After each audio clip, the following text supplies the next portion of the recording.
$500,000 on my neck. Who gonna tell your family?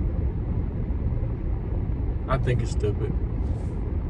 I think it's very, very, very, very financially irresponsible to buy anything that is jewelry that doesn't appreciate for that much. But my point of view is when you reach a certain level of success, you do what you're supposed to do. You help the community, you help people in need, of course, you help your family. You have a certain amount of money where it's like, okay, 500,000, $500,000 won't really affect you in no type of way. Of course, it comes without saying, he's a rapper. He invests a lot in his image, so having big chains, expensive chains, is all part of the business. I just think that there's so much $500,000 can do that it doesn't make sense for you to have that much. I'm just talking about me. I'm not talking about nobody else. Like, obviously, I use YG as an example. That's what he said. But a lot of rappers do this. A lot of rappers buy expensive jewelry, buying all these different chains and, watches and all kind of stuff. And yeah, you can get a watch, you can get, a chain. However, $500,000 worth of jewelry is insane. That's a lot, yeah. It's insane. Think about that is a lot for sure. $500,000. You can open up like a school. I'm sure you can open up a small private school. You can open up. You can buy some land. Yeah. You can get some homes for low income people. You know what I'm saying? Like, there's so much you could do with the money, and we're just using it on material stuff. That doesn't mean nothing. I always say this: when I get money to that degree, shit's gonna really start happening for us, because I'm not about to go and buy no $500,000 worth of jewelry because I want to impress somebody. I want to impress someone I don't know, I don't care about. Black people are the only people that go out and spend money that we don't have to impress people that we don't know, just to say that we got something or we're doing something, and it really don't mean anything. So I just wanted to pose that question, like, $500,000 worth of jewelry. If you had that amount of money, which is, I'm assuming YG's anywhere I'm sure he's made probably like a couple of million. He's a multi-millionaire at this particular point in his career. Oh yeah. To be honest, but I also think where you're from influence you.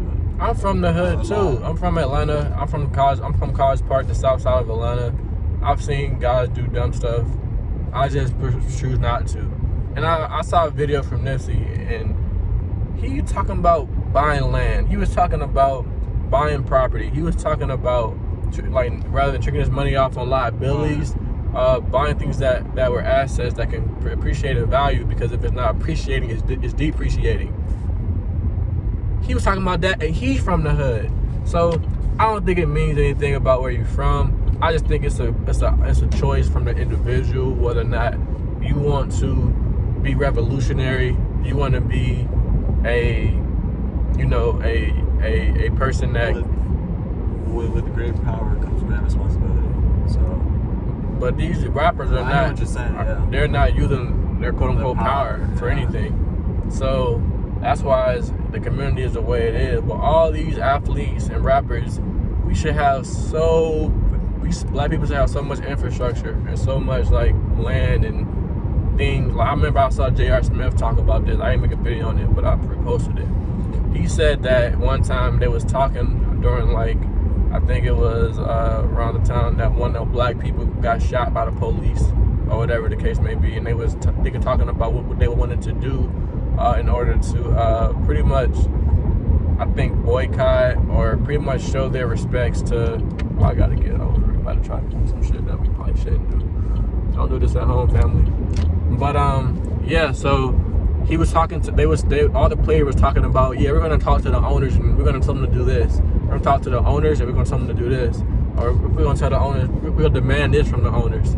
And J.R. Smith was the only person he was looking around at who was talking like that. It was Westbrook, you know, Lillard or something. I don't know the exact player, but basically I think he said Paul George. And these players, they're making anywhere from $7 to, matter of fact, they're probably making about $30 million a year playing a sport. And they talking about going to the owners to discuss what they can do for their community, or how to make a statement, or how to, you know, incite some type of change or difference. He's like, we all go to the gym, you know what I'm saying? We all, you know what I'm saying, frequent the same, we all do the same thing, we all from the same place, we all from the hood.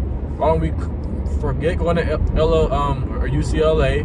Let's create our own UCLA. You know what I'm saying? And that's something that J.R. Smith said. Obviously, you know, we know who J.R. Smith was as a player and all that. But at the same time, don't mean you can't smarten and wise up. You know what I'm saying? So from that perspective, I feel like if a player could think like that, if a rapper like Nipsey could think like that, then there's no excuse for anyone else. That's how I feel. It's either like you wanna actually help others and change, like make a huge change, or you just wanna be just like everyone else. Yeah. And I don't think I've ever heard YG talk about change or anything. Like, talk about making change. Yeah, for sure. Probably not. It's like, that might not. Probably don't want to. Yeah, probably not his concern. He probably not looking to change anything or change his conditions. You know, and that's why we have a Nipsey. You know, and all respects to Nipsey, because he's actually he's a one-of-one for sure, because of his decisions that he wanted to make when he did get money. He could have easily been like any other rapper, but he was creating a STEM program for science and mathematics, you know, technology for the kids. You know, it's called Vector 90 or Vector 80 or something like that. Or Vector 90, I believe. He was always forward thinking, you know, a visionary. You know what I'm saying? And that's kind of what, if I get a lot of money, but when I get a lot of money, that's how I'm gonna be. Like, I ain't gonna be one of them celebrities or one of those people with money or wealth builders that's just not even touching the community at all, not making an impact at all in the community. You know, because ultimately, that's really, for me personally, all the money ain't gonna mean anything when you're dead. I forgot the timer. But all the money ain't gonna mean anything when you're dead. You know, you're gonna have all this money, and you're gonna die with all this money. The only thing that really matters is your legacy and your name. Everything else is really just for your own vain reasons. Like, you buying a chain, that's for your vain reasons. You buying, you know, the newest Bugatti is just for your vain reasons. It doesn't really do anything. But that's what I just want to talk about. He said he had $500,000 on his neck. A lot of rappers talk about that. I just think it's damn. Oh, we slid it with fire. I don't know how we did it, but we did it. All right, y'all. We out.